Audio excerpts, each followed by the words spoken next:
Corps à corps, corps à corps.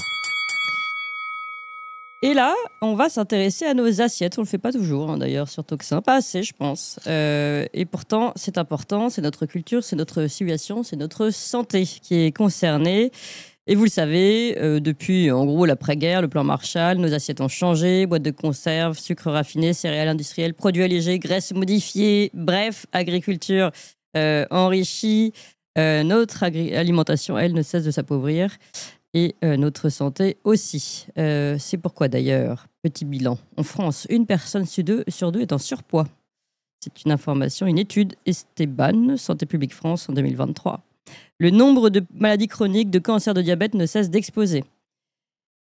Et bon, quand on veut comprendre d'où vient le mal, peut-on s'interroger sur notre assiette. Et c'est ce qu'on va tenter de faire aujourd'hui avec nos deux invités du jour, des lanceurs d'alerte, des anticonformistes un peu aussi. Gilles Lartigot et Ulrich Génisson. Bonjour Gilles Lartigot. Bonjour Clémence. Et merci beaucoup d'être avec nous ce matin. Je vous présente comme lanceur d'alerte, survivaliste et auteur de ces livres. D'ailleurs, elle a très très belle couverture. J'aime beaucoup l'esthétisme, la présentation. Donc, Hit 1, Hit 2. Alors, est-ce qu'on les voit ? Parce que je suis vraiment une très mauvaise Miss Météo. Vous lancez aussi un podcast, La Jungle Alimentaire. Ça y est, il est parti, le podcast ? Il est parti avec un premier épisode qui fait beaucoup d'audience avec un personnage qui est assez populaire, qui s'appelle Papacito. Ah bah oui. Je me permets de rectifier, je ne suis pas survivaliste en fait. Oui, bon, on me classifie, voilà, on me classe dans le mouvement du survivalisme. Je lis bêtement la fiche qu'on m'a donnée, pardon. Ouais. Mais en fait, je parle, oui, du survivalisme. Mais pour moi, j'apporte en fait des informations sur les fondamentaux en fait, de notre alimentation. Et le survivalisme en fait partie, puisque ça concerne les réserves, ça concerne les aliments voilà, qu'avaient nos grands-parents dans leur cave. Oui. Finalement, on revient souvent à ça.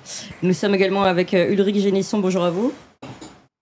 Bonjour Clémence, bonjour Gilles. Merci de me recevoir. Merci beaucoup à vous d'être avec nous. Vous êtes fondateur de la chaîne Eat Fat to Be Fit.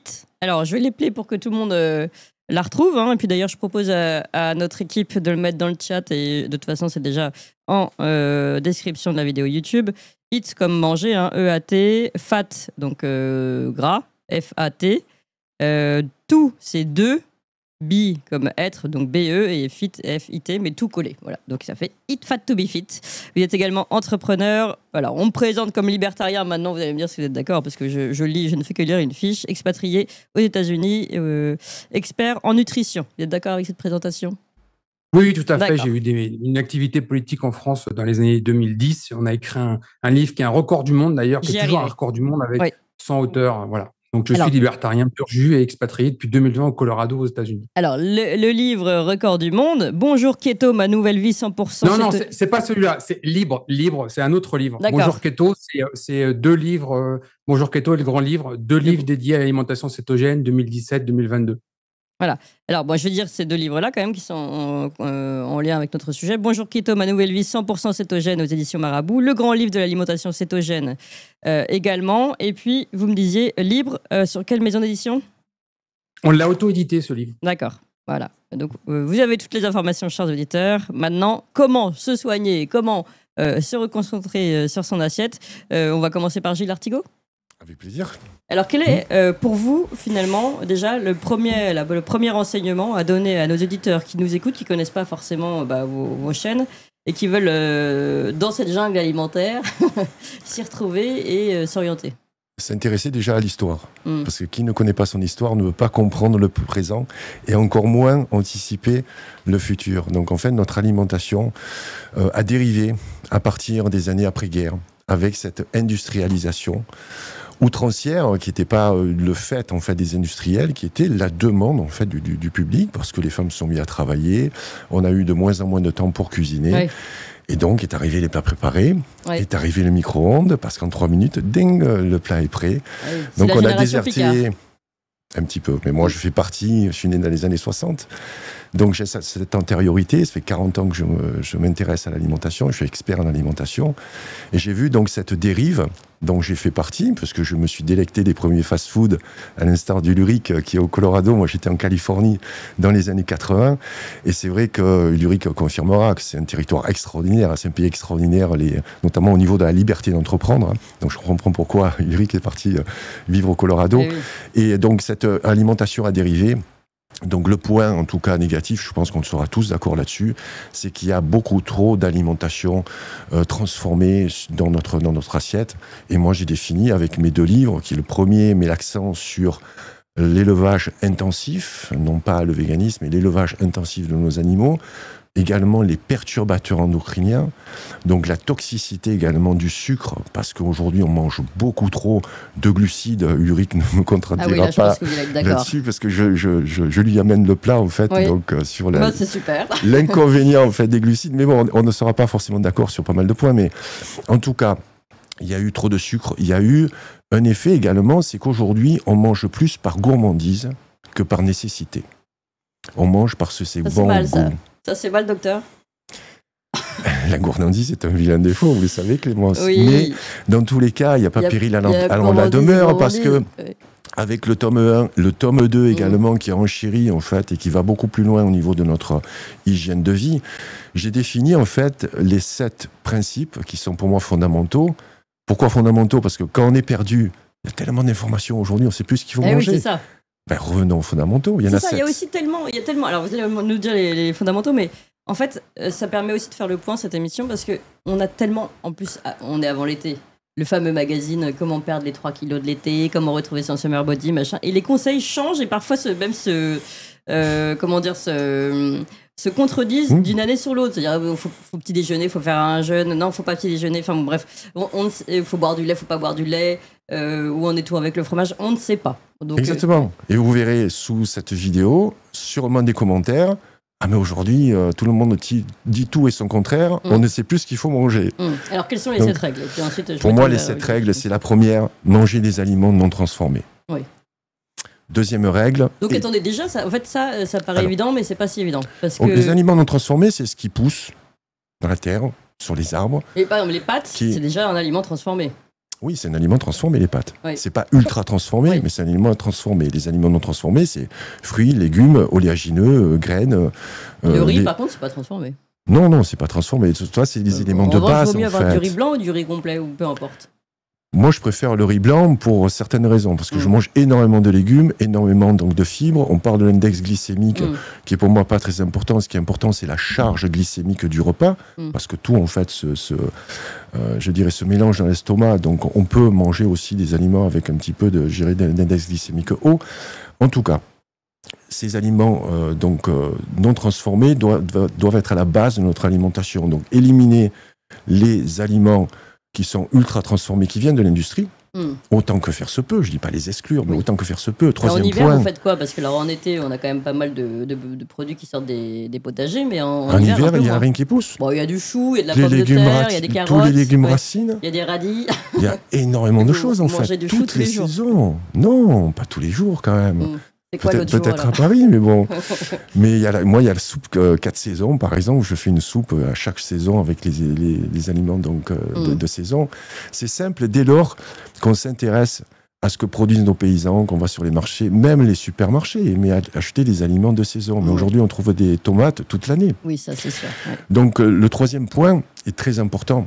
Oui. Le troisième point, en fait, c'est que il faut qu'on retourne à la cuisine, il faut qu'on cuisine nous-mêmes. Les gens, on ne pourra pas trouver des personnes qui vont faire la cuisine pour nous ou acheter dans l'industrie. Voilà. Le quatrième point, j'en ai parlé, puisqu'on mange plus par gourmandise que par nécessité. Arrêtons les excès. On mange trop. Arrêtez de me regarder quand vous dites ça. On mange trop et on mange trop. Ouais. On mange trop de sucre. Voilà, je rejoindrai 100% Ulrich, parce que c'est vraiment la problématique aujourd'hui des aliments transformés, mais aussi l'excès de sucre. Par contre, pour les abolir, peut-être on aura un débat là-dessus, j'espère en tout cas. Un débat ouvert entre gens compréhensifs. Mais bien sûr. Mais oui. Et on y arrive au débat, vous inquiétez pas. On est à la présentation, pour le moment tout le monde est encore gentil.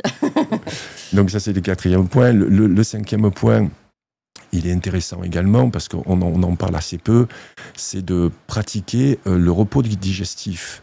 Donc avoir 12 heures entre le dernier repas de la journée et le premier repas du matin. Donc pourquoi il y a eu cette mode du régime intermittent? Parce que les gens n'ont pas faim le matin, parce qu'on mange trop tard. Ces 12 heures, en fait, sont le repos digestif. Le petit déjeuner, ça veut dire je casse le jeûne. Donc en fait, on jeûne toutes les nuits. Si tant est qu'on dîne tôt, comme au Québec par exemple, où on dîne dans les 18-19 heures, et quand on se lève, qu'on ait ces 12 heures de repos digestif. Pour moi, c'est vraiment très important. D'accord. Donc, il y a un 7e point aussi que, pour moi, c'est celui que je préfère, en fait. Alors ? C'est de transgresser les règles. Ah, ça aussi, on aime bien. Se faire plaisir. Attention, donc on revient sur la gourmandise. Oui, la gourmandise, mais pas tous les jours. Donc, voilà. Se faire plaisir, parce qu'il n'y a rien de plus frustrant. Et là, j'ai sorti donc un manifeste pour fêter les 10 ans de HIIT avec que de la data. J'ai fait une étude assez poussée sur les régimes extrêmes. Et il se trouve que les régimes extrêmes, donc pour moi, le régime cétogène en fait partie quand même. Donc il y a 80% de rechute, les gens ne le poursuivent pas après 3 mois. Il faut savoir que, je laisserai bien sûr la place à Ulrich pour expliquer que le régime cétogène, c'était un régime en fait thérapeutique inventé dans les années 20 pour guérir des enfants d'épilepsie sévère, et c'est devenu un mode alimentaire. Et pour moi, il ne faut pas confondre monde alimentaire et régime. Donc ce point de transgresser les règles, pour moi, est très important, parce que ça permet d'éliminer tout type de frustration. Alors justement, on va vous donner la parole, Ulrich Génisson. Évidemment, le régime cétogène, c'est votre spécialité. Mais d'abord, si vous voulez peut-être reprendre, avant d'aller sur le régime en tant que tel, les points qui ont été évoqués et sur lesquels vous êtes d'accord, sur lesquels vous vous opposez. Mais je connais Gilles Lartigot depuis longtemps, et on va dire que d'une façon globale, sur tout ce qu'il dit, je suis à peu près d'accord avec 95% des points. Donc, je trouve inutile qu'on s'acharne sur les 5% où on ne va pas être d'accord. On pourrait passer des heures à discuter. Je suis d'accord sur l'alimentation ultra transformée. Je suis d'accord avec... Aujourd'hui, on a un scandale sanitaire mondial. On a 68 millions d'habitants en France, 4 millions de diabète de type 2. C'est 500 millions de diabétiques de type 2 dans le monde. Projection de l'OMS 2050, 1 milliard. Donc, je rappelle juste un point important. La première capitalisation boursière en Europe, ce n'est pas LVMH, ce n'est pas Renault, ce n'est pas Total, c'est Novo Nordisk, celui qui alimente les diabétiques de type 2. Donc, il faut bien comprendre une chose, c'est que les gens en santé ne rapportent pas d'argent, les gens malades en rapportent beaucoup. Donc, il y a une collusion entre l'industrie agroalimentaire aujourd'hui et l'industrie pharma, et tout le monde en est victime. Les paysans américains, aujourd'hui, qui sont des grands producteurs de malbouffe, ont des millions de dollars de dettes, sont victimes des produits phytosanitaires qu'ils épandent. Et après, il y a l'industrie pharmaceutique qui vient les guérir. Je rappelle juste que le propriétaire de Roundup aux États-Unis, qui prend aujourd'hui des milliards en dommages et intérêts, est aussi le producteur de remèdes contre les cancers induits par le Roundup. Donc, il faut bien comprendre qu'il y a une collusion énorme, beaucoup d'argent. On parle de milliers de milliards maintenant. C'est la première industrie du monde. C'est pas rien. Et il y a vraiment beaucoup d'intérêts qui ont intérêt à ce que les gens soient malades, de plus en plus gros, de plus en plus malades, partout dans le monde. Voilà. Ça représente la dépense de santé en France, c'est 12%. La Cour des comptes a lancé un signal d'alerte il y a 2 jours, avec une augmentation de 20% des coûts du diabète de type 2 en France en 5 ans. Va falloir que quelqu'un paye. Voilà. Oui, mais en plus, là, vous parlez des conséquences directes et assez évidentes, c'est-à-dire diabète et obésité, mais derrière, il y a tout ce que la malbouffe en général et puis l'obésité provoque en deuxième temps, c'est-à-dire toutes sortes de maladies chroniques, les cancers évidemment, et puis derrière, même la dépression. Donc ça peut aller jusqu'à un état psychologique détérioré. Non, mais Tim Noakes, qui nous a préfacé notre premier livre, qui est un grand professeur de médecine en Afrique du Sud, dit régulièrement que 80% des maladies dans le monde ont pour origine notre assiette, et je suis parfaitement d'accord. Je pense que c'est même un chiffre qui est encore un peu trop bas. D'accord. Alors, quels sont pour vous les conseils, justement, pour reprendre le pouvoir sur son assiette, pour le reprendre et puis pour se sentir mieux ? Eh bien, moi, je rejoins Gilles sur ce qu'il a dit tout à l'heure, et j'ajouterais juste qu'il faut aussi descendre sa consommation de glucides. Si on prend l'histoire de l'humanité, 2,5 millions ans, nous étions des carnivores, pas exclusifs, mais carnivores principaux au début de notre existence. Vraiment, les glucides arrivent massivement avec l'agriculture il y a environ 15 à 12 000 ans, et puis il y a une vraie révolution depuis la Deuxième Guerre mondiale, on l'a vu avec une arrivée massive des glucides. Il y a des maladies qui n'existaient pas il y a 2-3 siècles. Alzheimer n'existait pas. Les diabètes de type 2 étaient extrêmement rares et concentrés sur les personnes les plus riches qui avaient accès à certaines formes de sucre, il y a les sucres de canne, etc., il y a 200 ans. Et les maladies n'ont fait qu'empirer. Depuis la Deuxième Guerre mondiale, ça devient aujourd'hui insoutenable. Et l'origine sont les glucides. Ça alimente le syndrome métabolique. Le syndrome métabolique, c'est le surpoids, la stéatose hépatique, l'hypertension, le diabète de type 2. Sur ma chaîne YouTube, donc nous on travaille sur Eat Fat to Be Fit, que nous avons fondé avec ma femme il y a 10 ans. J'ai publié depuis 2 ans 350 heures de témoignages de personnes qui ont juste inversé des pathologies qu'on leur disait juste incurables. J'ai interviewé des médecins, j'ai interviewé des professeurs de médecine. Quand vous avez quelqu'un qui est médecin et qui erre pendant 20 ans pour trouver une solution à ces pathologies, qui vous dit en 2 semaines de régime cétogène, c'est-à-dire un régime très pauvre en glucides, je rappelle que les glucides composent environ à 55% de nos assiettes aujourd'hui, régime cétogène, on va descendre entre 5 et 10%. Oui. Des gens qui guérissent en 15 jours grâce à ça. Oui, alors déjà, donnez-nous les exemples de quel type de maladies vous avez eu concrètement qui ont été soignées alors qu'insoignables. Ça, c'est pour l'exemple. Oui. Et juste, si vous pouvez rappeler ce que c'est concrètement que le régime cétogène, parce que je ne suis pas sûr que tout le monde connaisse. Oui. Reprenons les bases très, très simplement. Notre alimentation est composée de protéines, ça, tout le monde est d'accord, de graisses, tout le monde est d'accord, puis on a une grande famille qui s'appelle les glucides. Et là, ça devient un peu plus compliqué parce que les gens mélangent tout. Les sucres ont 50 noms. L'amidon qui est contenu dans du blé tendre ou blé dur, ou le sucre de table termine sous forme de glucose dans notre circulation sanguine. Donc ça, c'est la grande famille des glucides. Donc c'est riz, pâtes, pommes de terre, pain, et puis tout ce qui a un goût sucré. Oui. C'est environ 55% de notre alimentation aujourd'hui en Occident. Dans un régime cétogène, on le descend à 5-8%, ça dépend des cas, parfois 2-3%, donc très très bas, et on compense avec une augmentation des graisses. Oui. Et en faisant ça, on rentre dans un état métabolique qui s'appelle la cétose nutritionnelle parce qu'on mange. Et on obtient différents bienfaits. Il y a 7000 études publiées sur le sujet. Moi, je suis venu au régime cétogène avec un problème précis. J'ai perdu ma mère en 2010 d'un glioblastome. Le glioblastome, c'est un cancer du cerveau fatal à 100%. Les soins qui sont prodigués sont des soins palliatifs. Et 3 ans après son décès, je découvre le régime cétogène. Aujourd'hui, je connais personnellement une centaine de personnes qui sont des survivants au glioblastome grâce au régime cétogène. À chaque fois, je publie les témoignages. On parle de personnes qui auraient dû décéder depuis 10, 12, 15, 20 ans, qui sont toujours là. Alors, comment vous l'expliquez, c'est quoi en France chaque année. C'est quoi cet état métabolique dont vous parlez, la cétose? Qu'est-ce qui se passe? La cétose nutritionnelle, pour remplacer les glucides, en particulier pour le cerveau, notre corps va transformer des graisses sous une molécule qui s'appelle bêta-hydroxybutyrate, acétoacétate. On va laisser tomber les noms compliqués aujourd'hui, qui viennent remplacer ces glucides qui manquent dans notre assiette. Donc, on est en cétose, ça se mesure simplement dans une prise de sang ou une goutte de sang. C'est le corps qui travaille. Exactement, le foie transforme, mais ça ne surcharge pas le foie, au contraire. C'est-à-dire que concrètement, 30% des Français, Italiens, Grecs, Espagnols sont atteints de stéatose hépatique, la maladie du foie gras. Moi, j'ai publié, rien que sur ma chaîne, 5 cas d'inversion de stéatose hépatique en moins de 12 mois. Alors qu'aujourd'hui, tous les protocoles qui sont donnés par la médecine n'inversent pas la pathologie. On accompagne la pathologie. On inverse un diabète de type 2 en quelques semaines. Vous avez 4 millions de Français qui sont touchés par un diabète de type 2. Ils vont prendre d'abord des médicaments, donc des pilules. Après, ils vont se piquer à l'insuline et après, ils vont pourrir. Littéralement, ça se finit en amputation, cécité, transplantation rénale, etc., etc. Ça finit mal, le diabète de type 2.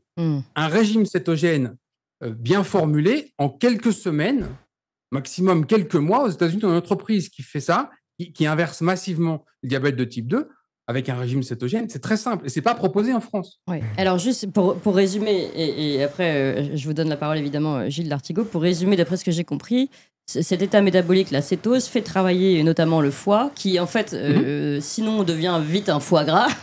et finalement, c'est pas plus mal de le faire travailler et de faire créer son propre sucre. Je dis ça vulgairement. Je vais donner un exemple. À Noël, tout le monde aime bien manger un foie gras. Oui. Donc canard, oie, et on engraisse les canards et les oies avec du maïs, donc des glucides. On fait un foie gras avec des glucides. Les êtres humains, ils font la même chose. Oui. D'accord. Bon, c'est très intéressant tout ça.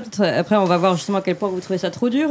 Gilles Lartigot, vous disiez ça tout à l'heure, mais on n'est pas là que pour faire du débat, mais aussi pour donner tous les bons conseils. Donc, mais expliquez-nous pourquoi. Enfin, vous, peut-être quelles sont vos réserves Moi, là aussi, je renvoie des compliments, Ulrich, parce que je suis en accord avec lui. Mais c'est un régime pour moi qui est un régime thérapeutique. Il ne faut pas confondre avec un mode alimentaire. Le souci, c'est que moi, pourquoi c'est thérapeutique et pas plus? Parce que c'est pas vivable, vous pensez, c'est difficile? De toute façon, comment on fait avec une famille? Oui, Est-ce que les enfants, on les nourrit avec un régime cétogène? Est-ce qu'on donne un steak au goûter aux enfants? Mais Ulrich est au courant de ça. Ça fait 10 ans, plus de 10 ans, c'est ça, Ulrich, que tu... Ça fait 12 ans et demi que je suis en cétose nutritionnelle ininterrompue. Voilà. Mais tu vois, moi, par exemple... Avec mon épouse. Ouais. Excuse-moi. Moi, par exemple, c'est un régime qui ne me convient pas. Je t'explique pourquoi.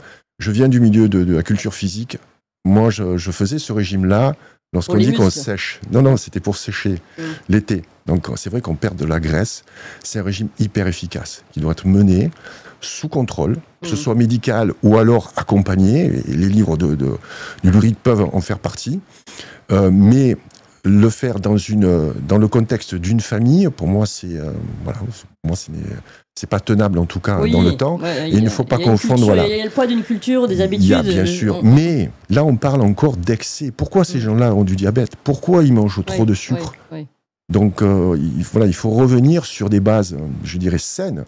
Après qu'on aille sur un régime spécifique, d'accord. Pour moi, c'est un régime qui doit être soumis soit à un contrôle médical ou alors un accompagnement pour une période qui est relativement courte. Mais le problème, effectivement, ce sont les glucides. Le problème avec le régime cétogène, c'est qu'on peut casser la cétose. Oui, mais on peut casser la cétose. C'est-à-dire que j'ai parlé avec un nouveau collaborateur qui a suivi ce régime cétogène pendant 3 mois. Il dit c'est super efficace. Ensuite, je l'ai arrêté parce que ce n'est pas tenable. Je vis à Paris, je suis au restaurant, ce n'est pas tenable. Oui, on ne peut pas boire d'alcool avec le régime cétogène. Et je lui dis, mais tu peux faire quand même des écarts. Il me dit non, c'est vrai qu'on ne peut pas faire d'écart parce que sinon, on casse la cétose. Parce que on remet en fait notre mode au niveau de notre corps, votre corps va fonctionner différemment pour produire justement la cétose. Donc si on casse et puis qu'on fait des excès avec des glucides, etc., on va repartir chaque fois à zéro. Donc pour moi, c'est un régime contraignant dans le temps, mais on est d'accord sur le constat. Le problème, c'est les glucides. Ulrich, tu dis 55. Moi, je connais des gens, c'est quasiment du 80%. Tu vois. 55, tu étais, je pense... assez light.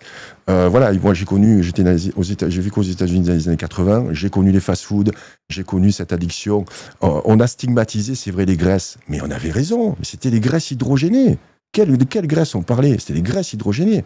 Là, on stigmatise les sucres. Mais quel sucre? Parce que c'est vrai que c'est une grande famille, les sucres. Donc aujourd'hui, on a complexifié depuis 10 ans en fait, l'alimentation, ce qui fait que pour moi, je reviens sur des bases qui sont saines. Il peut y avoir donc des régimes qui vont venir entre-temps pour pallier, je dirais, un désordre, une pathologie, mais ensuite revenir sur un mode alimentaire dit normal. Moi, je suis un grand fan du mode alimentaire de Serge Renaud, qui est le mode alimentaire, le régime méditerranéen. Ouais. Ah bah ça nous parle en plus, avant les vacances. Oui, donc en fait, si je comprends bien aussi, dans vos 2 assiettes différentes, vous auriez des produits bruts, donc des fruits par exemple. Alors que c'est pas forcément le cas d'Ulrich Génisson, c'est ça? Dans le régime cétogène, on évite les fruits. Ça marche pas comme ça. En fait, on a l'état métabolique normal pour l'être humain, c'est la cétose nutritionnelle. C'est anormal de ne pas l'être. Et pour donner un exemple qui va parler à Gilles, j'ai interviewé un champion de culturisme belge qui a été toute sa vie sous glucides. Son fils, lui, il est coach. Son fils est lui-même coach. Il a plusieurs salles. Je l'ai interviewé, les champions de sa classe d'âge. Il est en régime cétogène depuis 18 mois quand je l'ai interviewé et il m'a dit « J'aurais juste voulu connaître ça il y a 40 ans. » quoi. Voilà. Et c'est durable. J'ai personnellement travaillé avec 18 champions du monde qui sont en cétose nutritionnelle. Il y a plusieurs témoignages qui sont sur ma chaîne. C'est un régime facile, durable. On peut le faire partout dans le monde. N'importe quelle population. J'ai des clients sur tous les continents. Oui. On peut faire du régime cétogène en Polynésie, on peut le faire en Amérique du Sud, on peut le faire en Afrique avec des aliments locaux, des aliments bruts. Et les fruits, certains fruits, il faut bien comprendre qu'aujourd'hui, je vais reprendre l'expression d'Eric Westman, médecin américain, les fruits modernes sont les bonbons qui poussent sur les arbres. Il faut bien comprendre qu'aujourd'hui, l'ingénierie agricole a fait pousser des bonbons sur des arbres qui s'appellent des fruits. Quand on prend l'origine de la banane, quand on prend l'origine de la pêche, qui sont de tout petits fruits avec des grosses graines peu sucrées, très riches en micronutriments d'ailleurs, qui sont disponibles que quelques jours, quelques semaines dans l'année, ça n'a rien à voir avec les bombes à sucre que nous avons tous les jours, 365 jours. Donc, ce sont des ennemis.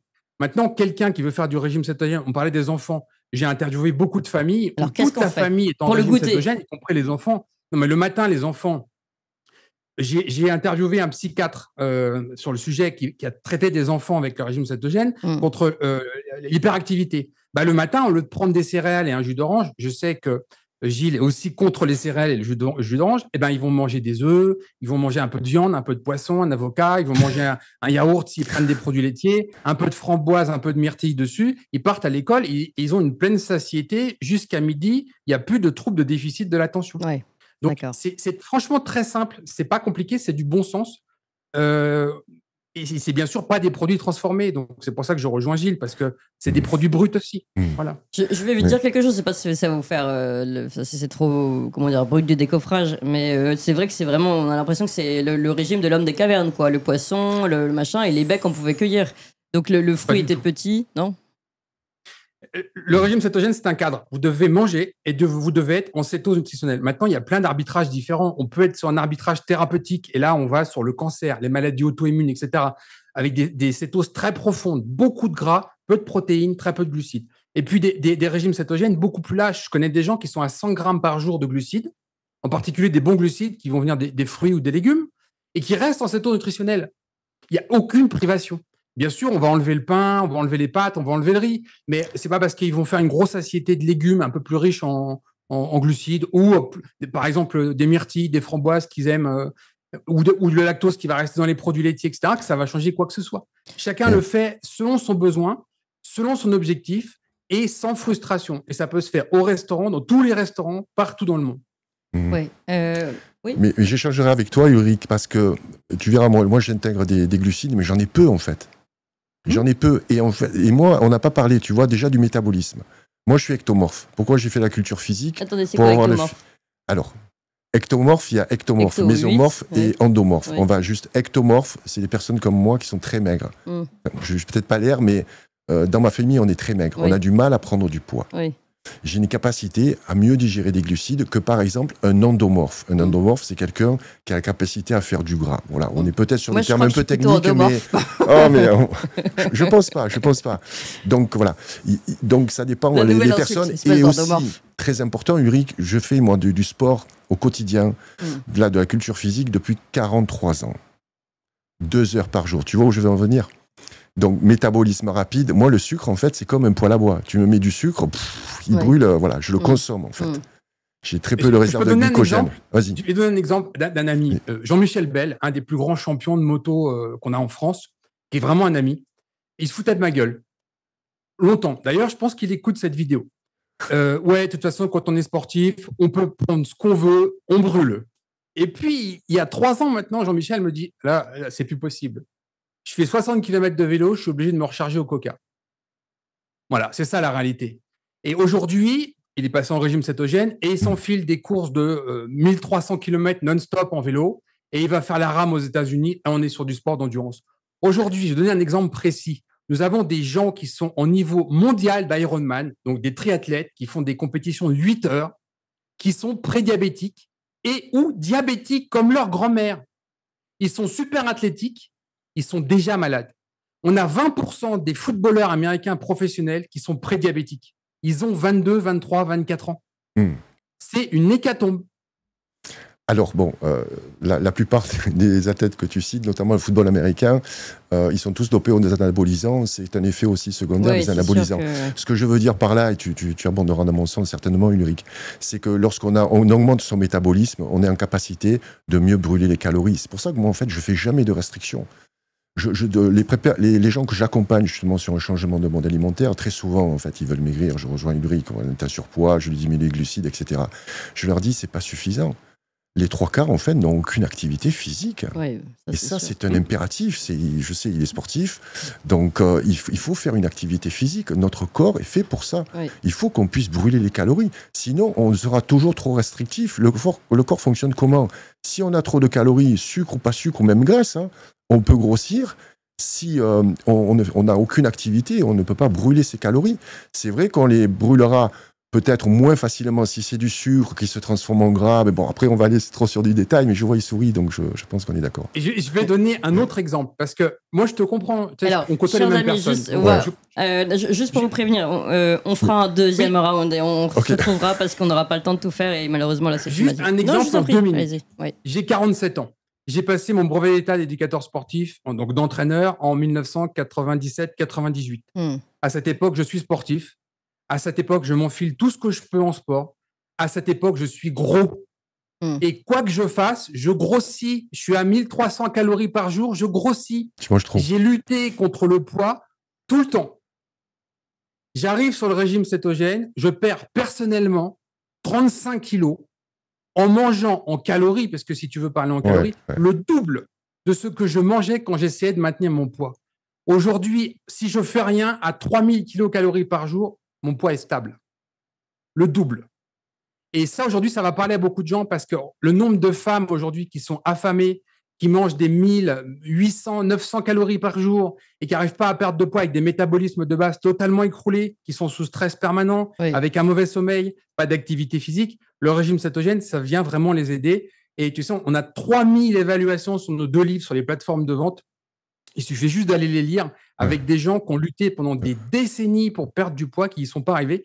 Et le régime cétogène leur a juste permis de retrouver une nouvelle vie. Juste un petit détail, peut-être, on clôturera peut-être là-dessus. Moi aussi, pour clôturer, j'ai une question sur le fromage. J'aimerais qu'on parle de prix également, parce que c'est très important. La nourriture coûte cher. Je prends juste l'exemple de l'avocat. Je ne sais pas combien il coûte si tu es au Colorado. Ici, en France, un avocat, c'est quasiment du 2 €. Si on mange un avocat par jour, 4 personnes, donc ça fait 4 avocats par jour. Allez, 20 jours par semaine, ça fait 80 avocats, ça fait 160 € par mois. Et la viande aussi, ça coûte cher. C'est l'avocat. Une des réponses, d'ailleurs. Les protéines aussi, ça coûte cher. Les bonnes graisses coûtent cher. Et c'est vrai que les glucides, c'est ce qui est low cost, en fait. Ah oui. Donc là, il y a le problème aussi du prix et il y a beaucoup de paramètres aujourd'hui. Vous allez nous l'apporter, la réponse. C'est que finalement, si on se sent bien, on n'a pas besoin, d'avoir 46 médicaments qui coûtent aussi de l'argent dans sa machin. On mise sur un avenir, donc plus tard, on ne sera pas retraité dans une EHPAD 10 ans en avance. Enfin, c'est aussi tout ça qu'il faut prendre en compte. Oui, mais il faut qu'on monte, et peut-être on le fera avec Ulrich, il faut qu'on monte un centre de désintoxication, en fait. On est tous des junkies. Nous sommes tous junkies au sucre. La maladie en France, elle coûte 4 500 € par tête. Si on réduit la charge de la maladie, on peut mettre ça dans une bonne alimentation. Moi, je soutiens Pierre Hinard en France, qui fait du bœuf à l'herbe, par exemple. Je l'ai interviewé sur ma chaîne. Vous commandez un colis de viande chez lui à l'avance avec un prix. Vous avez la moitié du prix du supermarché avec une viande à l'herbe excellente. Il y a plein de choses à faire comme ça. Je donne plein d'astuces. Vous n'êtes pas obligé de manger de l'avocat qui vient du bout du monde. Vous pouvez faire. On est d'accord, c'était juste un exemple. Manger des produits locaux en France et manger de la noix de coco en Polynésie. Alors, ça demande. Il y a quand même 2 choses. Ça demande en fait, ça demande de l'intelligence et quand même un petit peu de temps d'abord pour se renseigner parce qu'on est à contre-courant. Donc, forcément, ça demande plus de temps et du temps de préparation, du temps de trouver les bons machins. Mais c'est bien, avec vous, on a quand même 2 chaînes qui nous permettent déjà d'être aiguillés, d'avoir des informations.